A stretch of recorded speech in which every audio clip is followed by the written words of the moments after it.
الحمد لله رب العالمين والصلاة والسلام على سيد المرسلين وعلى آله وأصحابه أجمعين أما بعد أعوذ بالله من الشيطان الرجيم بسم الله الرحمن الرحيم يا أيها الذين آمنوا قوا أنفسكم وأهليكم نارا وقودها الناس والحجارة عليها ملائكة غلاظ شداد لا يعصون الله ما أمرهم ويفعلون ما يؤمرون۔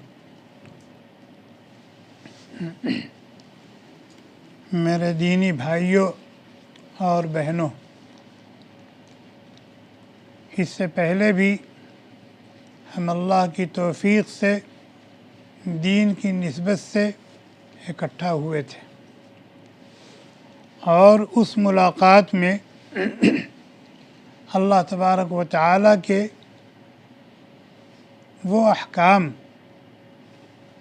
جو بطور خاص ان کی بندیوں کی طرف متوجہ ہیں، ان میں سے 3 قدر تفصیل کے ساتھ ذکر کیے گئے تھے۔ ان میں سے پہلا حکم اللہ کا یہ بتایا گیا تھا وَقَرْنَ فِي بُيُوتِكُنَّ، کہ عورتوں کے رہنے کی جگہ ان کے گھر کی 4 دیواری ہے، اور ان کے کرنے کے کام امور خانہ داری، گھریلو نظام کو سنبھالنا۔ لفظ قرنہ جو ہے یہ بتا رہا ہے کہ عورت کا بلا ضرورت یا بغیر کسی اہم ضرورت کے گھر کی 4 دیواری سے باہر نکلنا یہ لفظ قرار کے خلاف ہے۔ یہ وقرنہ جو ہے یہ قرار سے ہے، اور آج کل عام طور پر عورتوں کے اندر قرار نہیں ہے بلکہ فرار ہے۔ تو پہلا حکم یہ بتایا گیا تھا کہ اللہ کا حکم ہے اپنی بندیوں کے لیے وَقَرْنَ فِي بُيُوتِكُنَّ۔ دوسرا حکم یہ بتایا گیا تھا کہ اگر کسی اہم ضرورت کی وجہ سے ان کو گھر سے باہر جانا پڑے تو جا سکتی ہیں، لیکن اللہ نے قرآن کریم میں اور اللہ کے نبی علیہ السلام نے اپنے مبارک ارشادات میں جو آداب بیان فرمائے ہیں ان آداب کی مکمل رعایت کے ساتھ ہو جا سکتی ہیں، اور ان آداب کو مثبت اور منفی دونوں طریقوں سے اللہ تعالیٰ نے بیان کیا۔ مثبت طریقہ تو یہ اختیار کیا یا ایھا النبی قل لازواجک وبناتک ونساء المؤمنین یدنین علیہن من جلابیبہن، کہ وہ اگر باہر نکلنے کی نوبت آئے تو ایک بڑی سی چادر میں اچھی طرح سے لپٹ کر سمٹ کر باہر نکلیں۔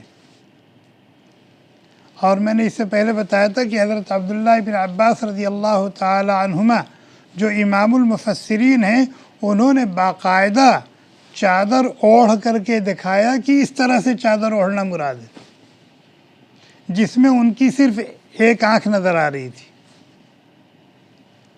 تو یہ باہر نکلنے کے آداب۔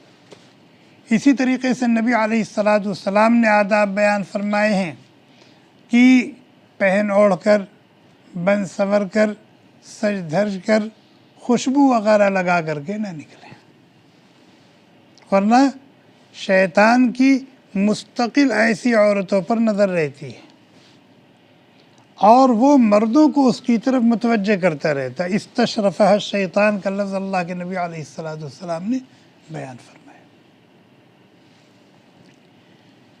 اور جہاں اللہ تعالیٰ نے عورتوں کو گھر میں قرار سے رہنے کا حکم دیا ہے، وہیں اس حکم کی علت بھی بیان فرمائی۔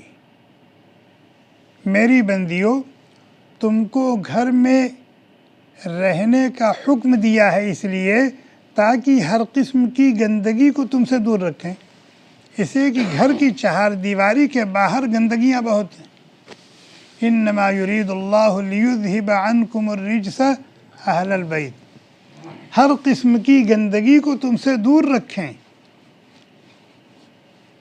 وَيُطَهِّرَكُمْ تَطْهِيرًا، اور تم کو خوب پاک صاف پاکیزہ اور ستھری دیکھیں۔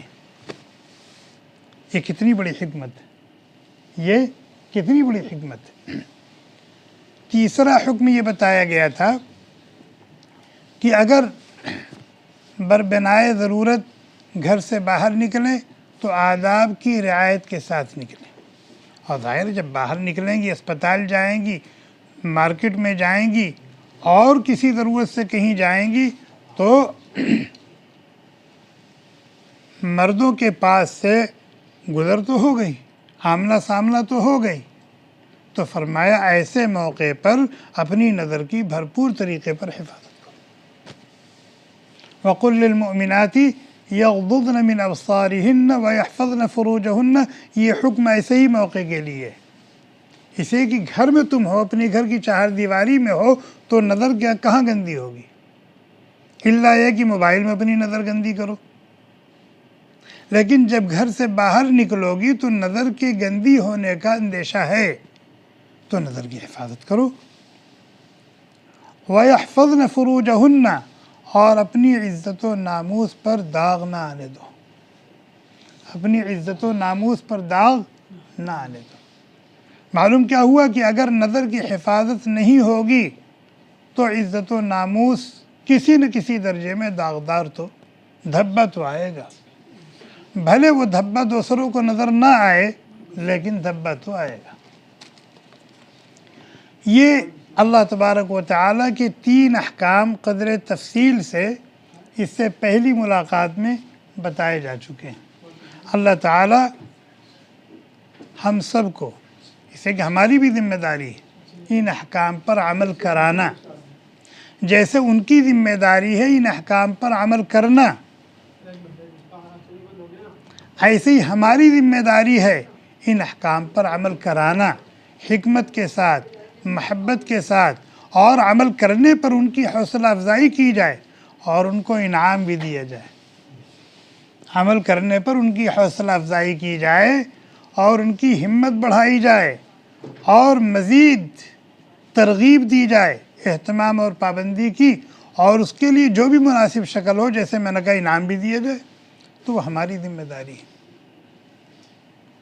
شوہر کی ذمہ داری ہے کہ اپنی بیوی کو حکمت کے ساتھ ان احکام کا پابند بنائے۔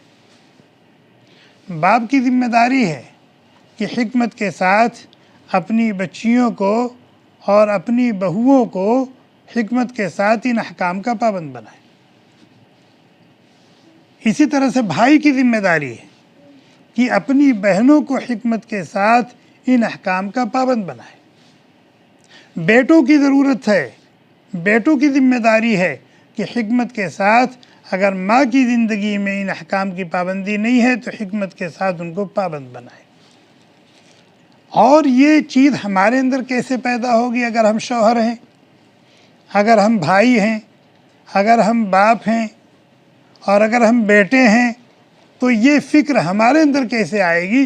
اپنے سر پر کسی مربی کا سایہ رکھیں، اپنے سر پر کسی مربی کا سایہ رکھیں اور ان باتوں کو سیکھیں اور جانیں، اور عمل کرنے کے لیے جو جس اسپرٹ کی ضرورت ہوتی ہے، جو طاقت اور ہمت کی ضرورت ہوتی ہے، وہ اپنے اندر پیدا کریں۔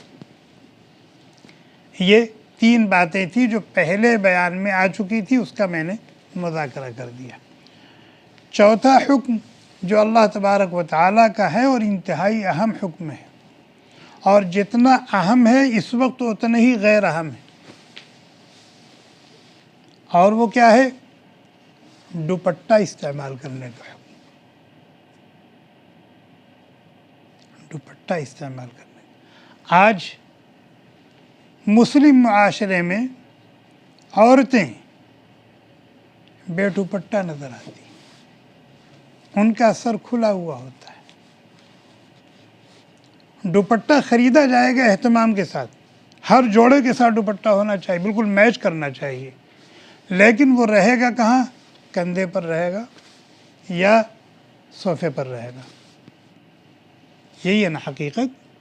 حالانکہ یہ اتنا اہم مسئلہ ہے کہ اللہ تبارک و تعالیٰ نے قرآن کریم میں اس کی تاکید کی ہے، اور صرف دوپٹہ اوڑھنے کا حکم نہیں دیا ہے بلکہ دوپٹہ اوڑھنے کا سلیقہ بھی بتایا ہے۔ فرمایا وَلْيَضْرِبْنَ بِخُمُرِهِنَّ عَلَى جُيُوبِهِنَّ، اور میری بندیوں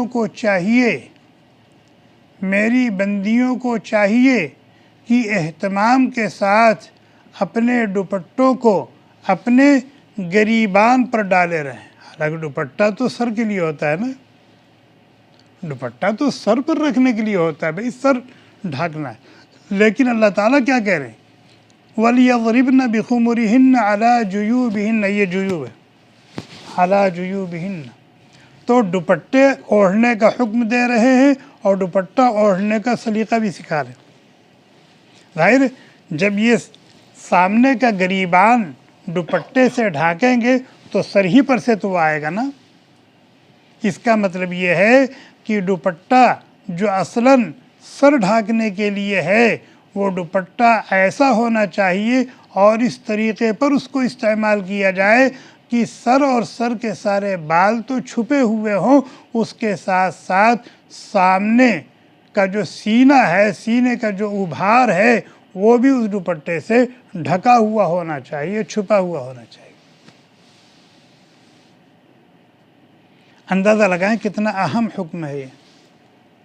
اجنبی کے سامنے دوپٹے کا استعمال فرض ہے اسی آیت کریمہ کی بنیاد پر۔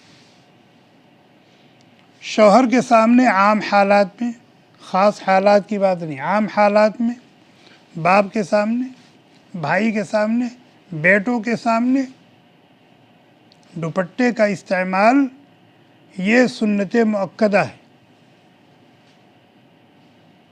اور عورت کے باحیا اور باغیرت، شریف اور پاکیزہ طبیعت کا ہونے کی علامت ہے۔ اسے کہ جو عورت اپنے محارم کے سامنے دوپٹہ اوڑھنے کا اہتمام نہیں کرتی تو اس کی زندگی میں دوپٹہ اوڑھنے کا اہتمام نہیں ہے، تو یہ بے احتیاطی غیر کے سامنے بھی ہو سکتی ہے۔ ہو سکتی ہے نہیں ہو سکتی؟ ہو سکتی ہے نہیں ہو سکتی؟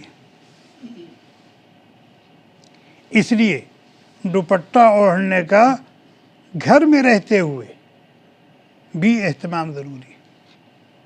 اگر دوپٹہ اوڑھ کر گھر میں کام کاج کرتے ہوئے دشواری ہو رہی ہے تو اسکارف وغیرہ استعمال کر لیں، لیکن سر کھلا نہیں رہنا چاہیے، سر کھلا نہیں رہنا چاہیے۔ میں نے تو ایک جگہ پڑھا ہے کتاب میں، اب وہ کس درجے کی حدیث ہے اس کا مجھے اب تک پتہ نہیں چل سکا، لیکن اس میں یہ لکھا ہوا تھا کہ جب عورت سر کھول کے رہتی ہے تو اس کے سر پر شیطان پیشاب کرتا ہے، اور عورت کے سر اور سر کے بالوں کی شرعی حیثیت ہے کیا؟ عورت کے سر اور سر کے بالوں کی شرعی حیثیت وہی ہے جو اس کے پیٹ کی ہے، جو اس کی پشت کی ہے، جو اس کے بازو کی ہے، اور گھٹنے سے نیچے کا جو پیر ہے اس کی جو حیثیت ہے وہی حیثیت محارم کے تعلق سے اس کے سر کی اور سر کے بالوں کی بھی ہے۔ اب بتائیے اگر کوئی عورت اپنا پیٹ اپنے بیٹے کے سامنے کھولے، جوان بیٹے کے سامنے، اپنے باپ کے سامنے، تو بے غیرتی ہے کہ نہیں ہے؟ یا اگر اس کا یہ پیر ران کا، یہ پڈلی کا حصہ اگر بھائی کے سامنے کھلے، باپ کے سامنے کھلے، تو یہ بے غیرتی کی بات ہے کہ بے حیائی کی بات ہے کہ نہیں؟ یہ عورت کی غیرت اور اس کی حیا کے خلاف ہے۔ لیکن سر کھلا رہتا ہے، سر کے بال کھلے رہتے ہیں، احساس تک نہیں ہوتا۔ اگر عورت نماز پڑھ رہی ہے اور نماز کے دوران سر کے کچھ بال کھل جائیں تو نماز ہوگی اس کی؟ نہیں ہوگی۔ جو حکم اس کے سر کا ہے وہی حکم اس کے سر کے بالوں کا بھی ہے۔ نماز کی حالت میں پورے سر کا ڈھکا ہوا ہونا ضروری ہے اور سر کے تمام بالوں کا بھی ڈھکا ہوا ہونا ضروری ہے۔ یہیں سے یہ بات سمجھ میں آئی کہ جب اللہ تبارک و تعالیٰ نے فرمایا کہ عورتوں کو چاہیے کہ اپنے دوپٹے اپنے گریبان پر ڈالے رہیں، تو دوپٹہ کتنا چوڑا اور کتنا لمبا ہوگا جو سر پر سے ہوتا ہوا پورے گریبان کو ڈھانپ لے؟ بھئی آپ اسے اوڑھ کر کے اس طریقے سے پھینکیں گے نہیں پھینکیں گے تو کتنا بڑا ہونا چاہیے؟ 2 سوا 2 میٹر کا تو ہونا ہی چاہیے، اور اس کی چوڑائی بھی اچھی خاصی ہونی چاہیے، تبھی تو سامنے کا حصہ ڈھکے گا نا، جس کو ڈھانکنے کے لیے کہا جا رہا ہے وَلْيَضْرِبْنَ بِخُمُرِهِنَّ عَلَى جُيُوبِهِنَّ۔ تو دوپٹہ لمبا بھی ہونا چاہیے، دوپٹہ چوڑا بھی ہونا چاہیے، اور دوپٹہ تھوڑا سا موٹا بھی ہونا چاہیے، تبھی تو پردے کا حکم حاصل ہوگا نا۔ چنانچہ فقہا نے لکھا ہے کہ اگر دوپٹہ اتنا باریک ہے کہ سر پر رکھنے کے بعد بال جھلک رہا ہے تو نماز نہیں ہوگی۔ جیسے نماز کے صحیح ہونے کے لیے ستر عورت ضروری ہے، اب اگر مرد نے ناف سے لے کر گھٹنے کے نیچے تک ایسا پائجامہ پہنا ہے، ایسی لنگی پہنی ہے کہ جس سے بدن جھلک رہا ہے، نماز ہوگی؟ نہیں ہوگی۔ تو وَلْيَضْرِبْنَ بِخُمُرِهِنَّ عَلَى جُيُوبِهِنَّ، اس کے اندر اللہ تبارک و تعالیٰ نے دوپٹہ اوڑھنے کا حکم دیا ہے، دوپٹہ اوڑھنے کا سلیقہ بتایا ہے، دوپٹہ کتنا لمبا ہونا چاہیے، دوپٹہ کتنا چوڑا ہونا چاہیے، دوپٹہ کتنا موٹا ہونا چاہیے، یہ بھی اسی میں بتا دیا۔ ایک بات اور، وَلْيَضْرِبْنَ، ضرب یضرب ضربن، اس کے کیا معنی آتے ہیں؟ مارنے کے۔ یہاں تو یہی مارنے ہی کا معنی نہیں آتا، اور بھی معنی آتے ہیں ذات رابع کے، لیکن یہاں دوپٹہ اوڑھنے کے لیے ضربہ کا، ذات رابع کا استعمال کیوں کیا؟ حالانکہ کہنا چاہیے تھا وَلْيُلْقِينَ بِخُمُرِهِنَّ عَلَى جُيُوبِهِنَّ، یہ کہنا چاہیے تھا، لیکن اللہ تعالیٰ نے یہ لفظ چھوڑ کر کے ضرب کا لفظ استعمال کیا، جس کے اندر قوت کا معنی پایا جاتا ہے، اہتمام کا معنی پایا جاتا ہے، جس کے اندر قوت اور اہتمام کا معنی پایا جاتا ہے۔ اس کا مطلب یہ ہے کہ اہتمام سے اپنے دوپٹوں کو اپنے گریبان پر ڈالے رہیں، یعنی دوپٹہ اوڑھنے کا اہتمام کریں۔ آج کی اس مجلس کا یہ پہلا حکم ہے کہ ہماری مائیں، ہماری بہنیں، ہماری بیٹیاں، ہماری بیویاں اللہ کے اس حکم کا اہتمام کریں۔ اگر اہتمام پہلے سے زندگی میں ہے تو اللہ کا شکر ادا کریں اور مزید اہتمام کریں، اور اگر اب تک کوتاہی رہی ہے تو اللہ تعالیٰ سے استغفار کریں، معافی مانگیں اور اب سے اہتمام کریں۔ اور اللہ کے اس حکم کی مخاطب کون لوگ ہیں؟ ہر وہ لڑکی جو بالغ ہو گئی ہے، جس کی نماز چھوٹ گئی ہے، یا جو احکام شرع کی مکلف ہو گئی ہے، عام طور پر 9 سال کی، 10 سال کی، وہ بھی اس حکم کی پابند ہیں، مکلف ہیں۔ اور باپ کی اور ماں کی ذمہ داری تو یہ ہے کہ بچی ابھی چھوٹی ہی ہو تبھی سے اس سے یہ پابندی کرائی جائے اور یہ اہتمام کروایا جائے، تبھی بڑی ہو کر کے یہ اہتمام ہو سکتا ہے۔ اور اگر شروع سے اہتمام نہیں کروایا گیا تو بڑے ہونے کے بعد پھر اہتمام نہیں ہو سکتا۔ نماز فرض ہوتی ہے بالغ ہونے کے بعد، نماز فرض ہوتی ہے بچوں پر اور بچیوں پر بالغ ہونے کے بعد، لیکن نماز پڑھنے کا حکم کب دلوایا جا رہا ہے؟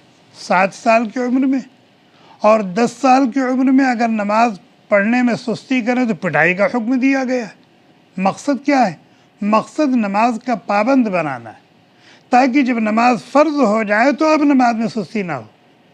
اسی طریقے سے شریعت مطہرہ کی یہ جو احکام ہیں نا، اگرچہ ان کے مکلف بچے اور بچیاں بالغ ہونے کے بعد ہوں گے، لیکن ماں باپ کی ذمہ داری ہے کہ اس عمر کو پہنچنے سے پہلے ہی ان احکام کی پابندی ان سے کروائی جائے، تاکہ جب یہ احکام ان کی طرف متوجہ ہوں تو وہ اس کے پابند ہوں اور اس کی ادائیگی میں کوئی کوتاہی نہ پائی جائے۔ جب آدمی مر جاتا ہے، مرد مر گیا، تو اس کو مسنون طریقے پر کتنے کپڑے دیے جاتے ہیں کفن میں؟ ہاں، 3 دیے جاتے ہیں، ازار، قمیص، چادر، ٹھیک ہے۔ عورتوں کو کتنے دیے جاتے ہیں؟ 5 دیے جاتے ہیں۔ کیا کیا ہوتا ہے؟ چادر، ازار، قمیص، سینہ بند، دوپٹہ۔ دوپٹہ، اندازہ لگائیں دوپٹے کی اہمیت کا، اندازہ لگائیں دوپٹے کی اہمیت کا، کہ مرنے کے بعد اہتمام سے دوپٹہ اڑھایا جا رہا ہے، اور اسی طریقے سے اڑھایا جاتا ہے جیسے اللہ تعالیٰ نے قرآن میں کہا ہے وَلْيَضْرِبْنَ بِخُمُرِهِنَّ عَلَى جُيُوبِهِنَّ۔ اسی طریقے سے مرنے کے بعد جب کفن دیا جاتا ہے تو عورت کو اسی حکم کے مطابق دوپٹہ اڑایا جاتا ہے۔ جب مرنے کے بعد یہ حکم نہیں ساقط ہو رہا ہے تو زندگی میں اس کا کتنا اہتمام ہونا چاہیے، کتنی پابندی ہونی چاہیے۔ اور حقیقت یہ ہے کہ بہت غفلت پائی جاتی ہے، اور وہ یہ سمجھتی ہیں، خاص طور پر جہاں شادی بیاہ ہوتا ہے، ولیمہ ہوتا ہے، دعوتیں ہوتی ہیں، وہاں تو سننے میں آیا ہے کہ دوپٹہ سر پر ہوتا ہی نہیں۔ حالانکہ عورتوں کے سامنے بھی سر اور بالوں کو کھول کر کے رہنا یہ مکروہ ہے، یہ مکروہ ہے۔ عورتوں کے سامنے بھی اس طرح سے رہنا یہ مکروہ ہے، اور پھر شیطان کی نظر ہوتی ہے، شیطان کی گہری نظر ہوتی ہے۔ تو یہ جو میں نے کفن والی مثال دی ہے وہ صرف اس اہمیت کو بتانے کے لیے کہ دوپٹے کی کتنی اہمیت ہے، کہ مرنے کے بعد بھی اس کا اہتمام کروایا جا رہا ہے عملی طور پر۔ اور سینہ بند کی کیا ضرورت ہے؟ سینہ بند بھی تو دیا جاتا ہے نا۔ تو سینہ بند دیا جا رہا ہے، جب مرنے کے بعد ابھی قبر میں جانا ہے، مٹی میں ملنا ہے، پھر بھی دوپٹہ اڑھایا جا رہا ہے، پھر بھی سینہ بند دیا جا رہا ہے۔ اس کا مطلب یہ ہے کہ زندگی میں عورت کو جتنا زیادہ پردے کا اہتمام کر سکتی ہے وہ کرنا چاہیے، اور لوگوں کی نگاہوں سے جتنا زیادہ چھپا کر کے رہ سکتی ہے اس طرح سے اس کو رہنا چاہیے۔ یہ جو کہا گیا وَلْيَضْرِبْنَ بِخُمُرِهِنَّ عَلَى جُيُوبِهِنَّ، کہ اپنے دوپٹوں کو اپنے گریبان پر ڈال کے رکھیں۔ مقصد کیا ہے؟ یہ جو سینے کا سامنے کا حصہ جو ابھار ہے اس کو چھپانا، اس کو ڈھانپنا مقصد ہے، اور اسی اہتمام کے لیے سینہ بند دیا جاتا ہے۔ چنانچہ خواتین جب کفن پہناتی ہیں تو سینہ بند کے ذریعے سے اہتمام کے ساتھ اس حصے کو خوب دبا کر کے باندھتی ہیں۔ یہ اللہ تبارک و تعالیٰ کا ایک حکم ہے، اور انتہائی اہم حکم ہے، اور ہمیں اس طرف توجہ دینا چاہیے، مردوں کو بھی اور عورتوں کو بھی۔ اسی طریقے سے اللہ تبارک و تعالیٰ کا ایک اور حکم ہے جو خاص ہے خواتین کے ساتھ، اور اس میں بھی بڑی کوتاہی پائی جاتی ہے۔ کتنی کوتاہی پائی جاتی ہے؟ 99.5%، 99.5% پائی جاتی ہے۔ اور وہ کیا ہے؟ اللہ تعالیٰ اپنی بندیوں کو چلنے کا طریقہ سکھا رہے ہیں، اپنی بندیوں کو چلنے کا طریقہ بتا رہے ہیں کہ عورت کو چلنا کیسے چاہیے۔ کہتے ہیں وَلَا يَضْرِبْنَ بِأَرْجُلِهِنَّ لِيُعْلَمَ مَا يُخْفِينَ مِنْ زِينَتِهِنَّ۔ جب چلیں تو پیر کو پٹک کر نہ چلیں، تاکہ زینت کی جو چیزیں چھپا کے رکھنے کی ہیں وہ ظاہر ہوں۔ مثال کے طور پر عورت پیر میں پائل پہنے ہوئے ہے، اگر پیر کو قوت کے ساتھ رکھے گی تو پائل کی جھنکار آئے گی نہیں آئے گی، اور جھنکار آئے گی تو لوگ متوجہ ہوں گے کہ نہیں ہوں گے؟ جی اب تو پائل پہننے کا رواج ہمارے علاقے میں تو خیر تقریباً ختم ہو گیا ہے، اور اگر ہے بھی تو بہت ہلکی سی ہوتی ہے جس میں گھگھرو وغیرہ نہیں ہوتا، لیکن پہلے اور اب بھی بعض علاقوں میں ہوتا ہے کہ عورت جو پائل پہنتی ہے اس میں چھوٹا چھوٹا گھگھرو لگا رہتا ہے، اور جب وہ چلتی ہے تو جھن جھن وہ بجتا ہے۔ یا اسی طریقے سے اگر عورت کے ہاتھ میں چوڑی ہے اور وہ پیر پٹک کر کے چل رہی ہے تیزی سے، تو پھر وہ چوڑی کی جھنکار بھی ظاہر ہوتی ہے۔ اللہ تعالیٰ کہتے ہیں وَلَا يَضْرِبْنَ بِأَرْجُلِهِنَّ لِيُعْلَمَ مَا يُخْفِينَ مِنْ زِينَتِهِنَّ، اور اپنے پیروں کو پٹخ کر نہ چلو، اپنے پیروں کو پٹخ کر نہ چلو کہ زینت کی جو چیزیں چھپا کے رکھنے کی ہیں وہ ظاہر ہو جائیں۔ اور آج کل تو اس طرح کے پائل نہیں پہنے جاتے اور اس طرح کا زیور، لیکن وہ جو سینڈل استعمال ہوتی ہے ہیل والی، جب وہ پہن کر چلتی ہیں تو ٹک ٹک ٹک ٹک آدھا کلومیٹر تک تو آواز جاتی ہے اس کی۔ اگر زمین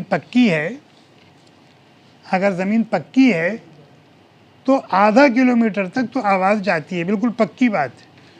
آدمی دور بھی ہوتا ہے تو وہ متوجہ ہو جاتا ہے۔ تو اسی آیت کریمہ کی روشنی میں یہ معلوم ہو رہا ہے کہ اس طرح کی چپل استعمال کرنا بھی ناجائز اور حرام ہے کہ جس کے پہن کر چلنے میں آواز ہو اور اس آواز کی وجہ سے لوگ اس کی طرف کیا ہو متوجہ۔ فی نفسہ، اگر چپل کی ایڑی کچھ اونچی ہے تو اس میں کوئی مذائقہ نہیں، لیکن وہ جو ہیل والا ہوتا ہے نا اس سے آواز پیدا ہوتی ہے، اس سے بہت زیادہ احتیاط کرنا چاہیے۔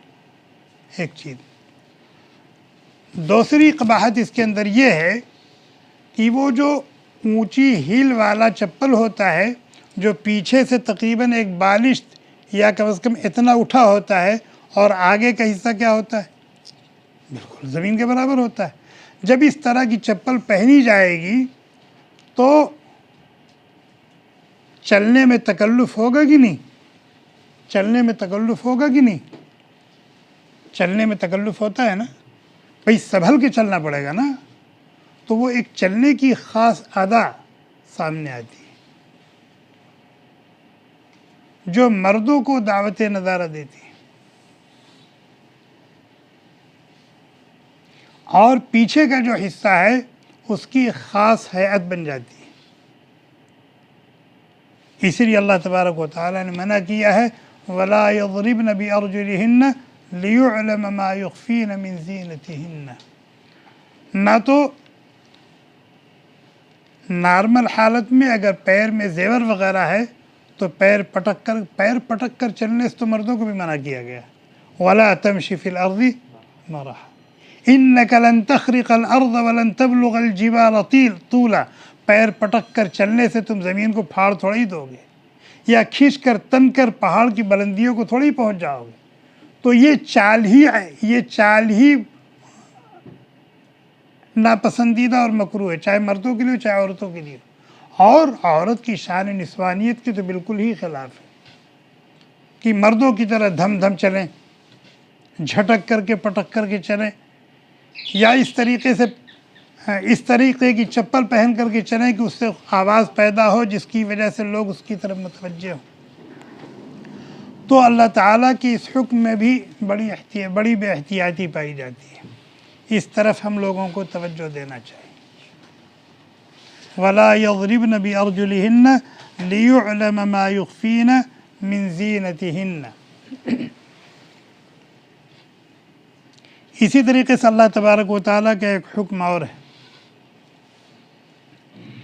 اگر کبھی کسی اجنبی مرد سے بات کرنے کی نوبت آ جائے، کچھ پوچھنے کی یا کچھ بتانے کی نوبت آ جائے، تو اللہ تبارک و تعالیٰ اس کا طریقہ سکھا رہے ہیں، کیا انداز ہونا چاہیے۔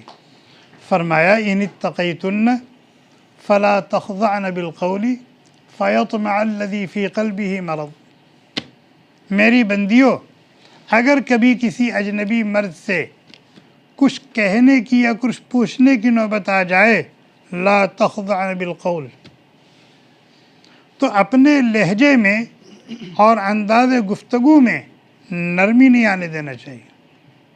نرمی، اگر کسی نے کوئی بات پوچھ لی تو کم سے کم الفاظ کے ذریعے سے اس کی بات کا جواب۔ اب انہوں نے پوچھ لیا فلاں صاحب گھر میں ہیں، آپ کون صاحب ہیں، آپ کہاں سے تشریف لائے ہیں، کیا کام ہے آپ کا ان سے؟ یہ خامخواہ کی باتیں ہیں۔ بس ہیں تو ہیں، اور اگر ہیں تو دروازہ ان کو کھولنا چاہیے، نہیں ہیں تو نہیں ہے، وہ ختم ہو گئی بات۔ کب آئیں گے پتہ نہیں۔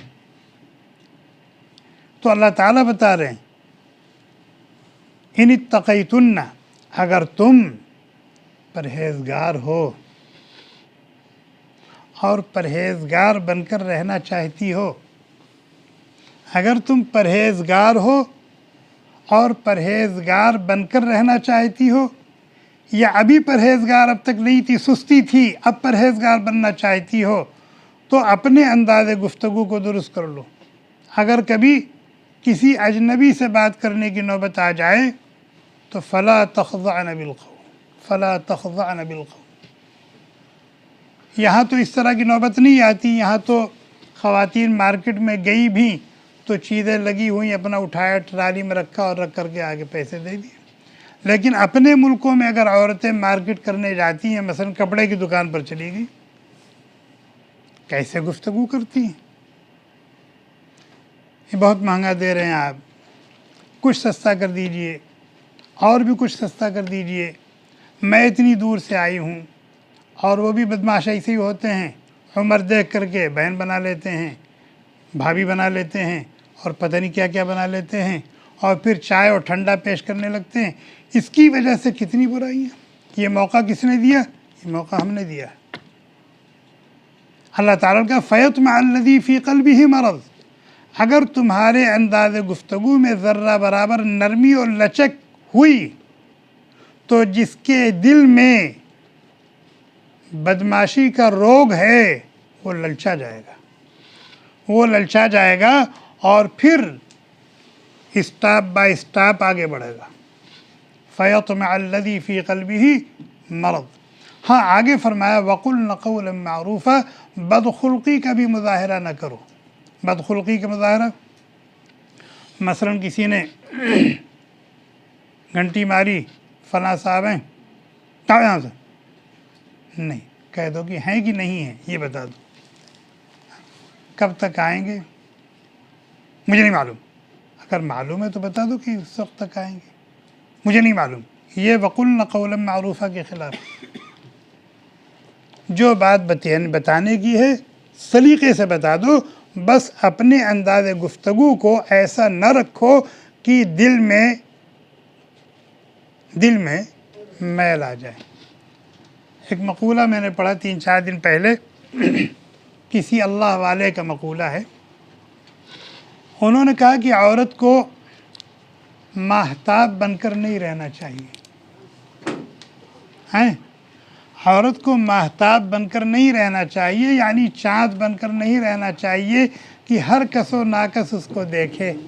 آفتاب کو تو ہر کس و ناکس دیکھتا ہے نا، ماہتاب کو، چاند کو ہر کس و ناکس دیکھتا ہے۔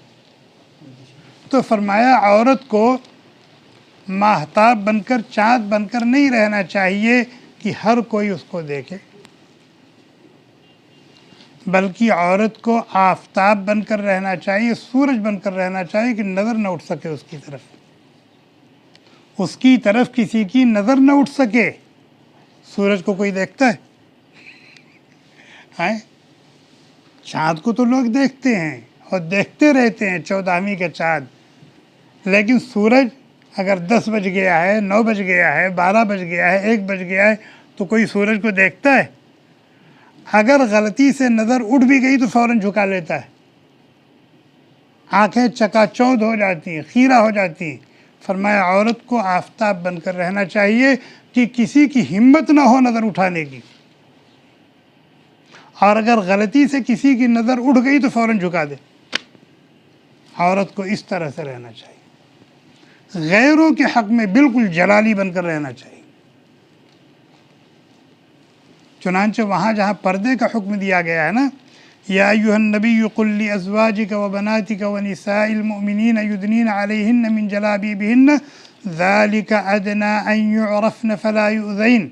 اگر عورت اچھی طرح سے شریعت مطہرہ کے سکھائے ہوئے آداب کی رعایت کرتے ہوئے اپنے برقعے میں اور اپنی چادر میں لپٹ کر سمٹ کر نکلتی ہے، اور کوئی حصہ جسم کا اس طرح کا نہیں ہے کہ اس کو کوئی دیکھے، کسی کی نظر اٹھے گی؟ غیبی طور پر ایک رعب ہوتا ہے ایسی عورت کے اندر، غیبی طور پر ایک رعب اس کے اندر ہوتا ہے اور کوئی نظر اٹھا نہیں سکتا۔ ہاں، جو عورت اس طرح سے نکلے کہ اس کے جسم کے اندر کچھ دیکھنے کے لیے ظاہر ہو رہا ہے تو آدمی سمجھ جاتا ہے اور پھر اس کو دیکھتا ہے، پھر دیکھتا ہے تو پھر بات بھی کرنے لگتا ہے، خواہ مخواہ کا سوال کرنے لگتا ہے۔ اسی لیے فرمایا کہ جب عورت آداب کی رعایت کر کے باہر نکلتی ہے تو اللہ تعالیٰ کی امان میں ہوتی ہے، اللہ تعالیٰ کے حفظ میں ہوتی ہے، شیطان کے شر سے بھی محفوظ رہتی ہے اور شیطان کے ایجنٹوں کے شر سے بھی محفوظ رہتی ہے۔ بہرحال یہ تیسری بات بتائی جا رہی تھی، ان اتقیتن فلا تخضعن بالقول، کہ اگر غیر مرد سے بات کرنے کی نوبت آ جائے تو اپنے انداز گفتگو کو جلالی رکھو، جمالی نہیں۔ انداز گفتگو میں لچک نہ آئے، نرمی نہ آئے، ہاں جو بات موقع کی ہے کہنی چاہیے وہ کہہ دو۔ 3 ہو گیا۔ چوتھا حکم اللہ تبارک و تعالیٰ کا، کبھی کبھی ایسا ہوتا ہے کہ عورت کو مرد سے کچھ مانگنے کی ضرورت پیش آ جاتی ہے، مرد کو عورت سے کچھ لینے کی ضرورت پیش آ جاتی ہے، اور یہ کوئی جزئیات کو بیان کرنے کی ضرورت نہیں ہے۔ جیسے مثال کے طور پر آدمی گھر میں کوئی سامان رکھ کے چلا گیا، اب کوئی آنے والا ہے لینے کے لیے تو کہہ دیا بھائی وہ آئے گا تو دے دے گا، دے دینا۔ اب اس کو دینا ہے، اس نے دروازے گھنٹی بجا دی، وہ اس کو دینا ہے اور اس کو لینا ہے۔ یہ میں نے ایک جزیہ پیش کیا، اس کی نوبت آتی ہے۔ ایک مثال یہ بھی دے دیتا ہوں، جیسے اپنے ہاں ایسا ہوتا ہے کہ گھر پر یا یہاں بھی ہوتا ہے، فون کر دیا بقالے پر کہ بھئی یہ چیز گھر میں پہنچا دو، اب ہم باہر ہیں، وہ گھر پہ لے کے آ گیا، اب اس سے وہ سامان لینا ہے، نہیں سمجھ میں آیا؟ سلنڈر ختم ہو گیا، اب سلنڈر دینا بھی ہے، سلنڈر لینا بھی ہے۔ سلنڈر جو لینا ہے وہ تو آپ اس سے کہہ سکتے ہیں باہر رکھ دو، لیکن جو سلنڈر اس کو دینا ہے، تو اس قسم کی نوبت آتی ہے۔ تو اللہ تعالیٰ نے فرمایا وَإِذَا سَأَلْتُمُوهُنَّ مَتَاعًا فَاسْأَلُوهُنَّ مِنْ وَرَاءِ حِجَابٍ۔ اس طرح کی نوبت آ جائے تو اس کو برتنے کی اجازت ہے، لیکن پردے کے مکمل اہتمام کے ساتھ، پردے کے مکمل اہتمام کے ساتھ، بے پردگی نہیں ہونی چاہیے۔ اس آیت کا یہی مطلب ہے نا، وَإِذَا سَأَلْتُمُوهُنَّ مَتَاعًا فَاسْأَلُوهُنَّ مِنْ وَرَاءِ حِجَابٍ۔ آگے کیا ہے؟ ذَلِكُمْ أَطْهَرُ لِقُلُوبِكُمْ وَقُلُوبِهِنَّ، ذَلِكُمْ أَطْهَرُ لِقُلُوبِكُمْ وَقُلُوبِهِنَّ، یہ تمہارے لیے بھی پاکیزگی کی اور عفت کی بات ہے اور اس کے لیے بھی۔ اگر پردے کا اہتمام نہ ہوا، آنکھیں 2 سے 2 4 ہوئیں، بات خراب ہو سکتی ہے اور خراب ہو جاتی ہے، بات خراب ہو سکتی ہے اور خراب ہو جاتی ہے۔ اس لیے ہم لوگ اولاً تو اس کی نوبت ہی نہ آنے دیں کہ ہم آرڈر کریں کہ بھائی تم ہمارے گھر پہ ٹماٹر لے جا کے دے دو، مرغی لے جا کے دے دو، اور عورتوں کو لینا پڑے، اس کی نوبت ہی نہیں آنے دینی چاہیے۔ ایسے ایسے واقعات پیش آتے ہیں کہ ان سے معلوم ہے طلبات والوں سے، مرد باہر ہے، ڈیوٹی پر ہے، کہیں اور کام پر ہے، آرڈر دے دیا اور طلبات والا پہنچ گیا، طلبات لے کر کے بقالے پہ فون کر دیا، وہ سامان لے کے پہنچ گیا۔ ایسے ایسے واقعات پیش آتے ہیں کہ سر شرم سے جھک جاتا ہے، اس لیے اس کا بہت زیادہ خیال کرنا چاہیے۔ بدرجہ مجبوری اگر نوبت آ جائے تو پردے کا مکمل اہتمام ہونا چاہیے۔ چہرہ دیکھنا تو کجا، اگر ہو سکے تو ہاتھ میں دستانہ پہن کر کے وہ چیز لیں۔ یہ ہے حکم کس کا؟ وَإِذَا سَأَلْتُمُوهُنَّ مَتَاعًا فَاسْأَلُوهُنَّ مِنْ وَرَاءِ حِجَابٍ۔ یہاں اس آیت کریمہ کے اول مخاطب کون لوگ ہیں؟ صحابہ ہیں اور صحابیات ہیں، ازواج مطہرات ہیں، جن کے دلوں کی پاکیزگی اور ان کے تقدس کو اللہ نے بیان کیا۔ ان سے کہا جا رہا ہے وَإِذَا سَأَلْتُمُوهُنَّ مَتَاعًا فَاسْأَلُوهُنَّ مِنْ وَرَاءِ حِجَاب۔ حضرت عائشہ صدیقہ رضی اللہ تعالی عنہا نہ جانے کتنوں کی استاد ہیں، معلمہ ہیں، نہ جانے کتنوں کی معلمہ، کتنوں کی استاد ہیں، لیکن شکل شاید کسی نے نہ دیکھی ہو، چہرہ کسی نے نہیں دیکھا ہو۔ تو اس حکم کا بھی بہت زیادہ اہتمام کرنا چاہیے۔ اللہ تعالی ہم سب کو توفیق عطا فرمائے۔ اب ایک حدیث سناتا ہوں، مسلم شریف کی روایت ہے، اللہ کے نبی علیہ السلام نے فرمایا صنفانی من اہل النار لم ارہما، جہنمیوں کی دو قسمیں جن کو میں نے ابھی دیکھا نہیں۔ کیا مطلب؟ مطلب یہ کہ جہنمیوں کی یہ دو قسمیں دور نبوت میں پیدا نہیں ہوئی تھی۔ جہنمیوں کی دو قسمیں جن کو میں نے ابھی دیکھا نہیں۔ کیا مطلب؟ قرب قیامت میں وہ پیدا ہوں گے، وہ ظاہر ہوں گے۔ اور ان دو قسموں میں سے ایک قسم اللہ کے نبی علیہ السلام نے فرمایا نساء کاسیات عاریات مائلات ممیلات رؤوسهن كأسنمة البخت المائلة لا يدخلن الجنة ولا يجدن ريحها وإن ريحها ليوجد من مسیرت کذا و کذا، کہ آخری زمانے میں ایسی عورتیں ہوں گی جو بظاہر لباس میں ملبوس ہوں گی، ان کے بدن پر لباس ہوگا، لیکن حقیقت میں وہ ننگی ہوں گی۔ آج تو ایسی بھی عورتیں ہیں کہ جس پر لباس ہی نہیں ہوتا، یا ہوتا ہے تو ادھورا ہوتا ہے، ناقص ہوتا ہے۔ لیکن اللہ کے نبی علیہ السلام نے فرمایا کاسیاتن، جسم پر لباس ہوگا، لیکن وہ لباس نہ ہونے کے حکم میں ہوگا۔ عاریاتن، ایسا کیسے ہوگا؟ یا تو لباس ناقص ہوگا، جتنا ہونا چاہیے تھا اتنا نہیں ہوگا، جیسے آج دیکھ لیں بازو کھلے ہوئے، دونوں بازو کھلے ہوئے۔ مسلم معاشرے میں ایسے کپڑے بکتے ہیں جس میں آستین کہاں تک ہوتی ہے؟ 4 انگل آستین ہوتی ہے کپڑے میں، ہوتی ہے نہیں ہوتی؟ اور شریف گھروں میں عورتیں اس طرح کے کپڑے پہنتی ہیں، بازو ہے ہی نہیں اس میں، آستین اس میں ہے ہی نہیں، وہ کپڑا پیدائشی طور پر آستین سے محروم ہے کہ نہیں ہے؟ اب یہ ننگی ہی ہونے کے حکم ہے نا۔ یا اسی طریقے سے یا تو کپڑا ناقص ہے، جیسے ہونا چاہیے ویسے نہیں ہے، یا کپڑا انتہائی چست اور تنگ ہے کہ جسم کا نشیب و فراد اتار چڑھاؤ سے پتہ چل رہا ہے، تو یہ ننگی ہی کے حکم میں ہے۔ بلکہ ایسا کپڑا پہننے سے جسم کے اندر اور خوبصورتی پیدا ہو جاتی ہے، اور اسی لیے پہنتی بھی ہے، ایسا چست کپڑا، تنگ کپڑا پہننے سے جس سے جسم کا اتار چڑھاؤ بالکل واضح ہو جائے،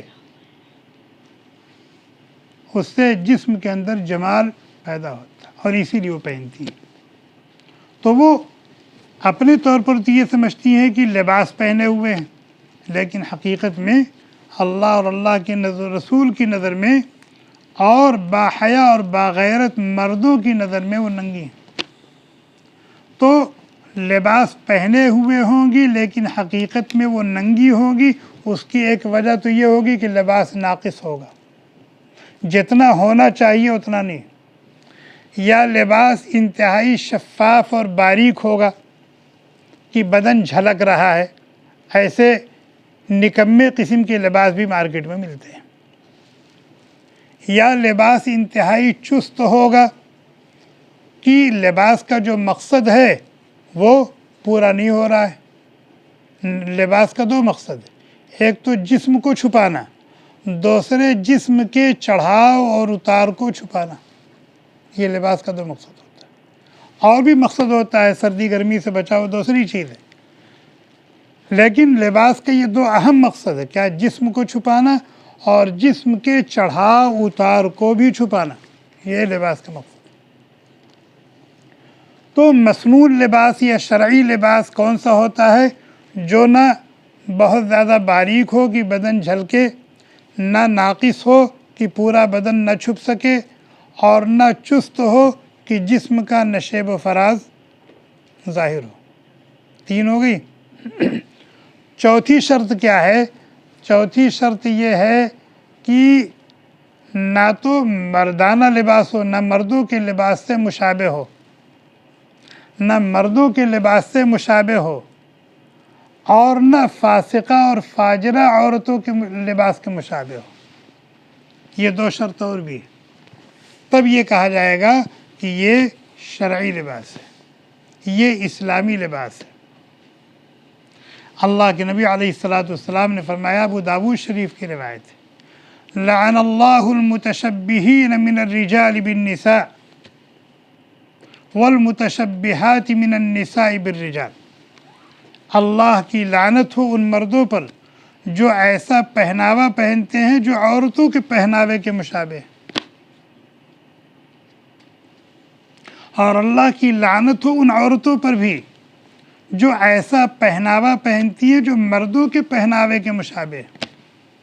آج کل مرد جیسے جینز پہنتے ہیں، شرٹ پہنتے ہیں، ٹی شرٹ پہنتے ہیں، ٹراؤزر پہنتے ہیں، یہ مردانہ لباس ہے، یہ مردوں کا لباس ہے۔ لیکن عورتیں بھی پہنتی ہیں کہ نہیں پہنتی؟ عورتیں بھی پہنتی کہ نہیں پہنتی؟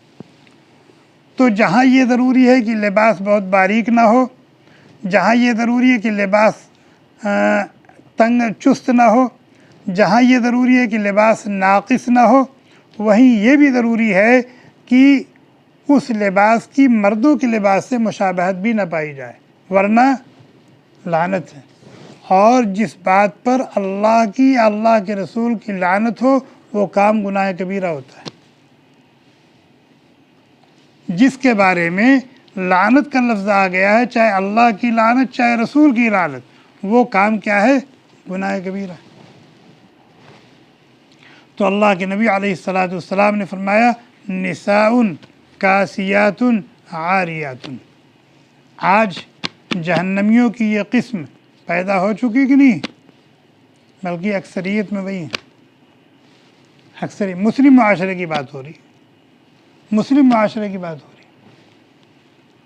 عربوں میں جو پرانی عورتیں ہیں وہ مکسی وکسی پہنتی ہیں، جو نئی نسل ہے نا وہ تو اسی پر گزارا کرتی ہے۔ جو اوباش قسم کے لباس مارکیٹوں میں بکتے ہیں وہ عرب عورتیں، اور ہم دودھ کے دھلے ہوئے مقدس نہیں، ہمارے گھروں کی عورتیں اور لڑکیاں بھی وہی پہنتی ہیں۔ خاص طور پر جو اسکول کی تعلیم وغیرہ سے وابستہ ہو گئی ہے نا، تو یہ نحوست اور یہ جراثیم ان کے اندر بھی آ گیا ہے۔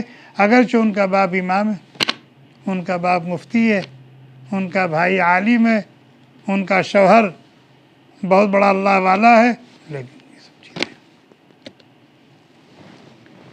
تو اس سے بھی بہت زیادہ احتیاط کی ضرورت ہے۔ اور آج کل ایک بلا اور ہمارے گھروں میں آ گئی ہے، ایک فیشن چلا ہے جس میں عورتوں کا پیجامہ بہت چوڑا ہوتا ہے نا، یا تو ایک دم چست ہوگا یا بہت چوڑا ہوگا کہ اس میں دونوں ٹانگ چلی جائے، یعنی اعتدال نہیں ہے، یا تو افراط ہے یا تفریط ہے، یا تو افراط ہے یا تفریط ہے۔ اور وہ بھی کہاں تک ہوتا ہے جی؟ ٹخنوں سے نصف ساق تک، وہ بالکل سنت کے مطابق، حالانکہ یہ مردوں کے لیے سنت ہے، وہ سمجھتی ہے ہمارے لیے سنت ہے۔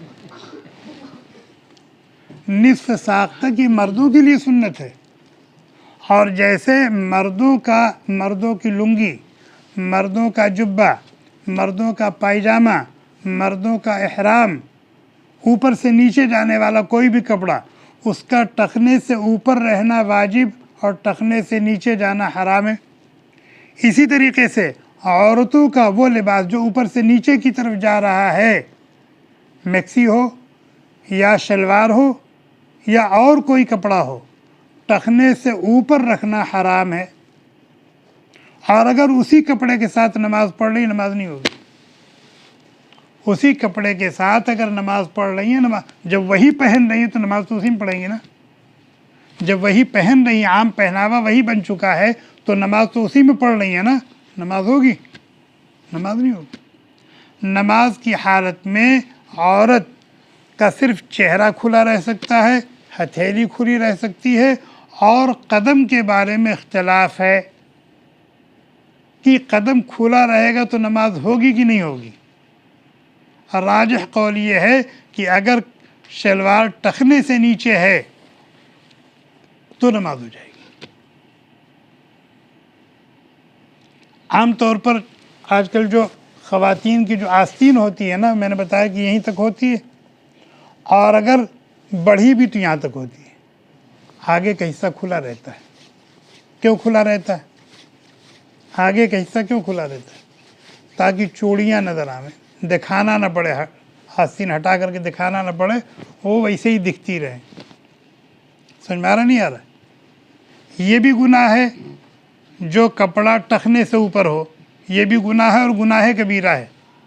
اسی طریقے سے اگر آستین گٹوں تک نہیں ہے تو یہ بھی گناہ ہے، گناہ کبیرہ۔ اگر آستین یہاں تک ہے، آپ نے کسی ضرورت کے تحت کسی سے کچھ لیا، کسی کو کچھ دیا، تو یہ سب نظر آ رہا نہیں آ رہا ہے، بے پردگی ہو رہی نہیں ہو رہی؟ اس کا بہت زیادہ خیال کرنا چاہیے۔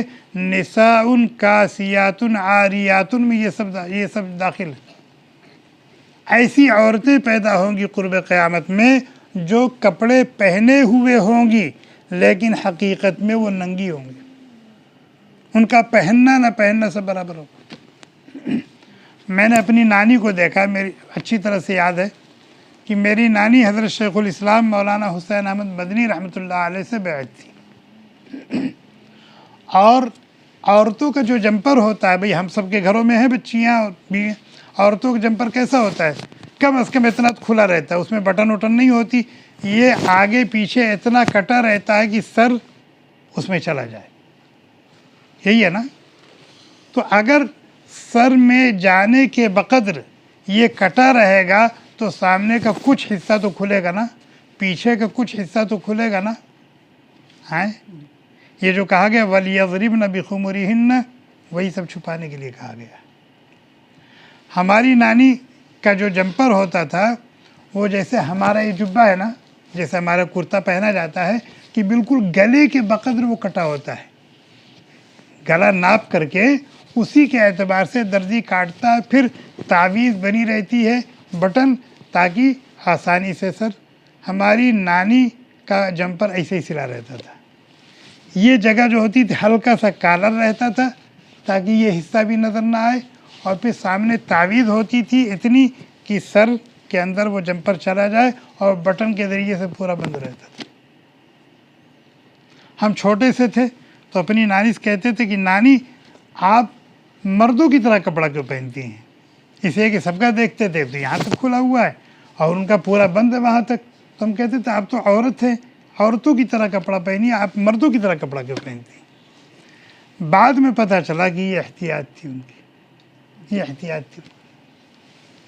اسی طریقے سے آج کل جو جمپر وغیرہ چلا ہوا جو خواتین پہنتی ہیں وہ عام طور پر کبھی لمبا ہو جاتا ہے، لمبا ہوا تو بہت لمبا ہو جاتا ہے، فیشن، لمبا ہوا تو بالکل نیچے تک چلا گیا، اور اوپر ہوا تو بہت اوپر تک چلا آیا، یہ فیشن ہے، یہ اعتدال میں نہیں۔ حالانکہ عورتوں کا جمپر شرعی اعتبار سے کہاں ہونا چاہیے؟ گھٹنے سے نیچے تک ہونا چاہیے، گھٹنے سے نیچے تک ہونا چاہیے۔ پوچھئے کیوں؟ اگر اتنا لمبا جمپر نہیں ہے تو جسم کا چڑھاؤ اتار چھپ نہیں سکتا قاعدے سے۔ صحیح غلط ہے؟ صحیح غلط؟ خاص طور پر پیچھے کا جو حصہ ہے، اگر جمپر چھوٹا ہے تو وہ اور نمایاں ہو جاتا ہے، وہ اور نمایاں ہو جاتا ہے، سامنے کا حصہ بھی اور نمایاں ہو جاتا ہے، اس لیے جمپر لمبا ہونا چاہیے۔ اور اسی طریقے سے جمپر کے دونوں طرف چک جو بنا رہتا ہے، کٹا رہتا ہے نا، وہ کہاں تک ہونا چاہیے؟ وہ بھی اتنے نیچے تک ہونا چاہیے کہ یہ جو پیر کے اوپر کا جو حصہ ہے نا وہ نظر نہ آئے۔ یہ مصنون لباس ہے۔ اور آج کل اولاً تو اتنا لمبا جمپر ہوتا نہیں، اور چھوٹا ہوتا ہے، اور چھوٹا ہوتا بھی ہے تو اس کا چک اتنا کھلا رہتا ہے کہ اگر بیٹھی تو یہ پیٹ اور کمر سب نظر آنے لگتی ہے، اور اگر پیٹ اور کمر نہ نظر آئے تو کم از کم شلوار پر جو پٹی لگی ہوئی ہے، اس کو پتہ نہیں کیا کہتے ہیں، وہ سب نظر آتا ہے۔ یہ غلط۔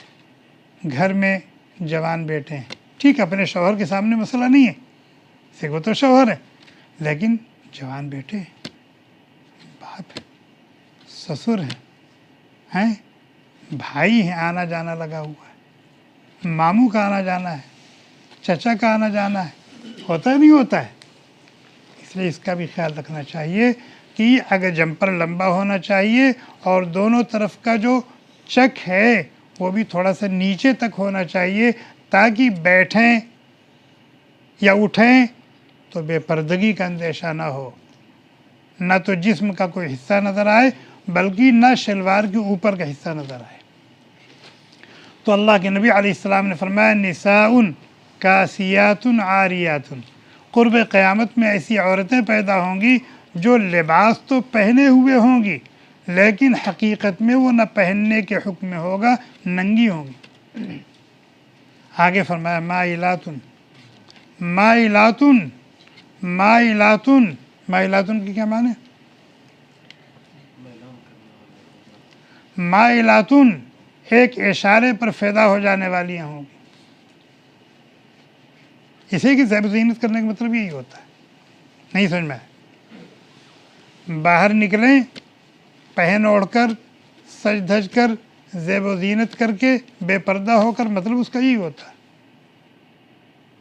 مائل ہو جانے والیاں، اسی کو کہا ہے آنکھوں آنکھوں میں اشارے ہو گئے، ہم تمہارے تم ہمارے ہو۔ اور آگے فرمایا ممیلاتن، اپنی اداؤں سے، اپنے پہناوے سے، اپنی زیب و زینت سے، اپنے بناؤ سنگھار سے مردوں کو اپنی طرف مائل کرنے والیاں ہوں گی۔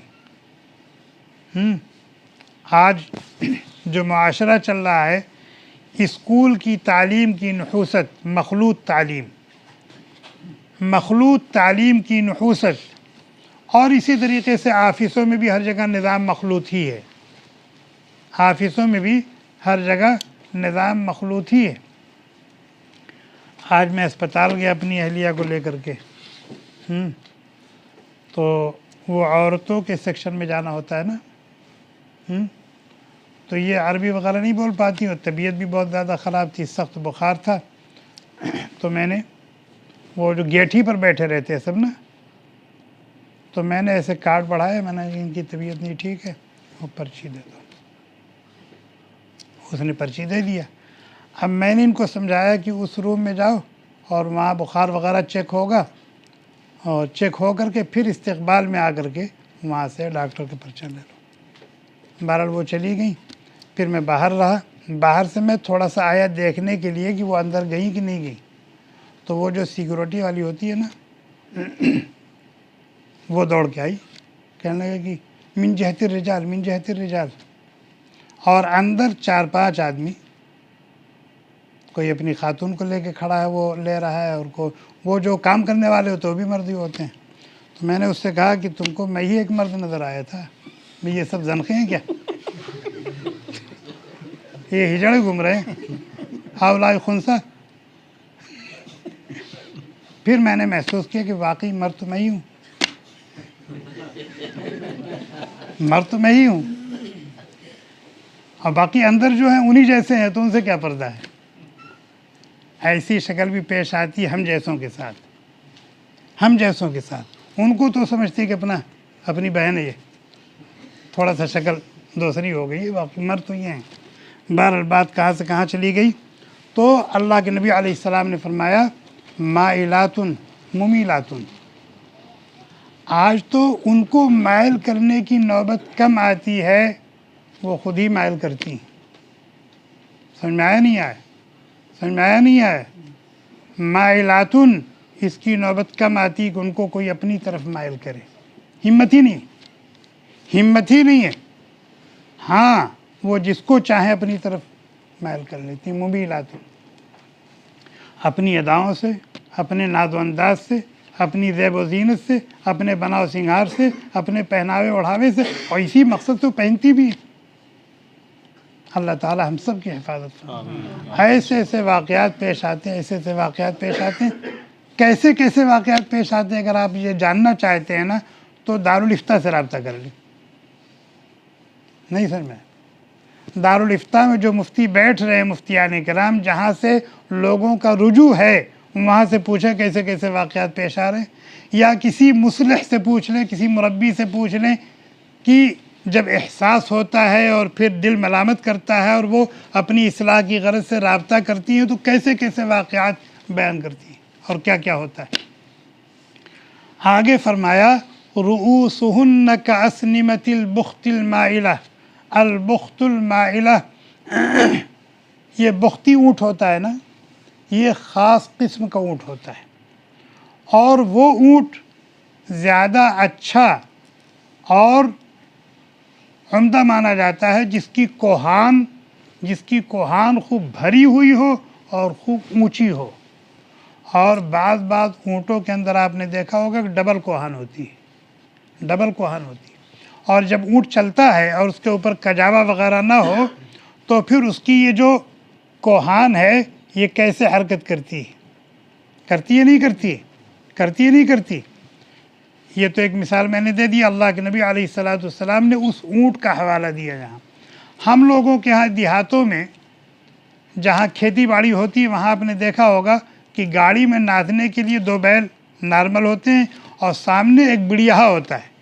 اس کی ڈیل کتنی بڑی ہوتی ہے. یا ابھی قربانی کے موقع پر بڑے بڑے جو بیل اور جانور آئے ہیں, ان کی ڈیل آپ نے دیکھا نا کتنی بڑی بڑی ہوتی ہے. جب وہ چلتے ہیں تو ایسے ایسے ایسے ایسے ایسے ایسے. تو اللہ کے نبی علیہ السلام نے فرمایا قرب قیامت میں عورتیں اپنے سروں کو اونٹ کی کوہان کی شکل میں بنائیں گی.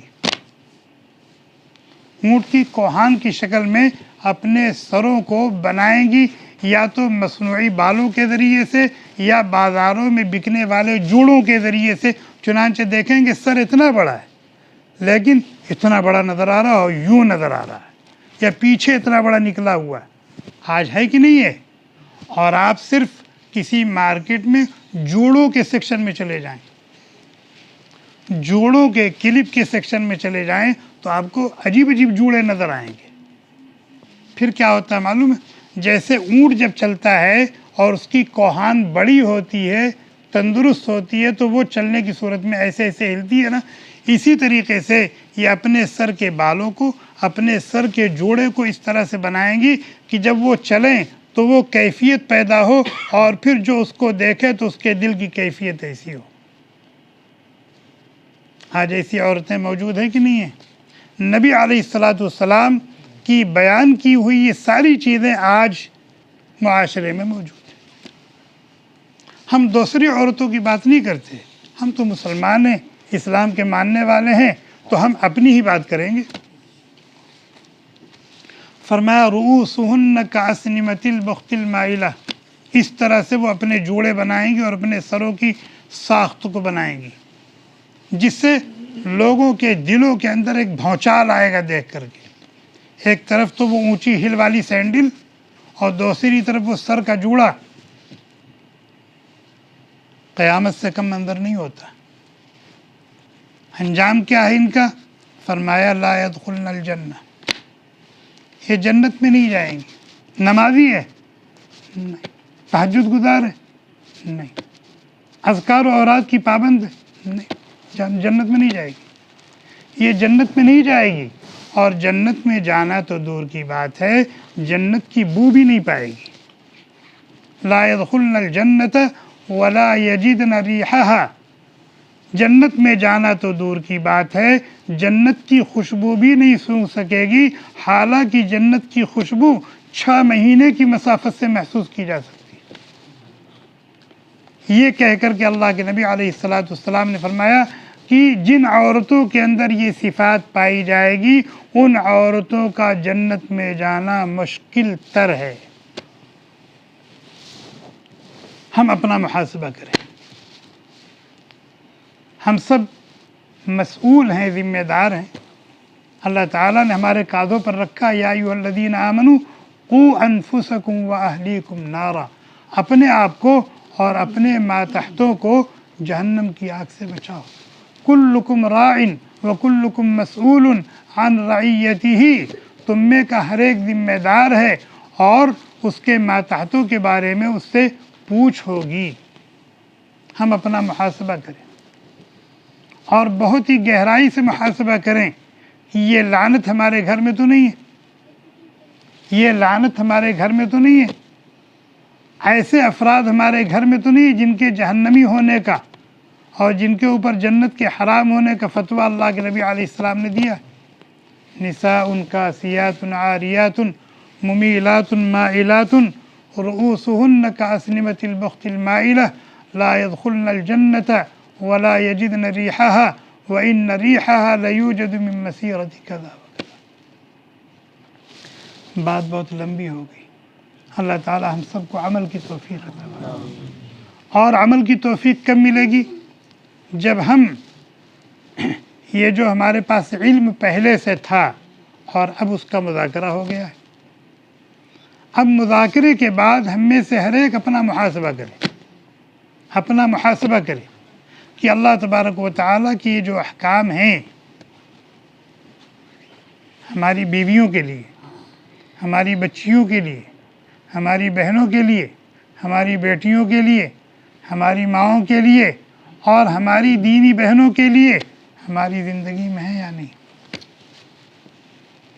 اگر نہیں ہے تو ہمت کے ساتھ اور حکمت کے ساتھ اللہ تبارک و تعالیٰ کے ان احکام کو اپنی زندگی میں لانے کی کوشش کریں، اور جو ہوا اس کو غلط سمجھیں اور اللہ تعالیٰ سے معافی مانگیں، اور اس کی ترغیب ان کو بھی دیں جو اصلاً اس حکم کے مکلف ہیں۔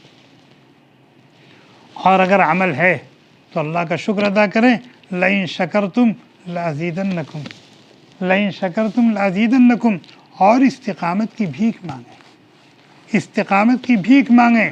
کب کون کیا ہو جائے کچھ پتہ نہیں، کب کون کیا ہو جائے کچھ پتہ نہیں۔ اچھے خاصے نیک شریف متقی و پرہیزگار لوگ آن کی آن میں کیا ہو جاتے ہیں، جیسے اچھے خاصے برے شریر آن کی آن میں کیا اللہ تعالیٰ بنا دیتے ہیں۔ تو ان کی ذات بہت بے نیاز ہے، اس لیے ہمیں اپنا محاسبہ کرتے رہنا چاہیے اور کمیوں کوتاہیوں کی اصلاح کی فکر میں لگنا چاہیے، اور جو کچھ خیر محسوس ہو اس پر اللہ کا شکر ادا کرنا چاہیے اور استقامت کی بھیک مانگنا چاہیے۔ اللہ تعالی ہم سب کو سمجھ عطا فرمائے۔ سبحانک اللہم بحمدک، نشہد ان لا الہ الا انت، نستغفرك ونتوب إليك سبحان ربك رب العزة عما يصفون وسلام على المرسلين والحمد للہ رب العالمین. یہ کل کتنے احکام ہو گئے؟ 5 3 8. 3 اس دن بیان ہوئے تھے، 5 آج بیان ہوئے. آئندہ اللہ تعالیٰ نے توفیق دیا تو اسی موضوع کو، اسی سلسلے کو اور آگے بڑھائیں گے. اور یہ مسائل اور یہ احکام صرف ہماری بہنوں کے ساتھ نہیں ہیں، اس کے ذمہ دار جیسے وہ ہیں ہم بھی. ہماری بچی چھوٹی ہے، 7 سال کی ہے، اور اس کی زندگی میں احکام نہیں ہے تو اس پر کوئی حرج نہیں ہے. ایک وہ پکڑ اس کے، لیکن ہماری پکڑ ہوگی. جیسے اگر کوئی بچہ نابالغ روزہ رکھتا ہے تو اس کا ثواب کس کو ملے گا؟ ماں باپ کو ملے گا نا. اسی طریقے سے اگر ان کی طرف سے کوئی کوتاہی ہوتی ہے تو اس کا بھگتان بھی، ایسا نہیں کہ میٹھا میٹھا ہپ ہپ اور کڑو کڑو تھو. تو بچیاں اگرچہ چھوٹی ہوں، بہنیں اگرچہ چھوٹی ہوں، لیکن ابھی سے ان کو ان احکام کی. جزاکم اللہ. جی Thanks for watching. Don't forget to like, comment, share and subscribe to Al Wahid channel.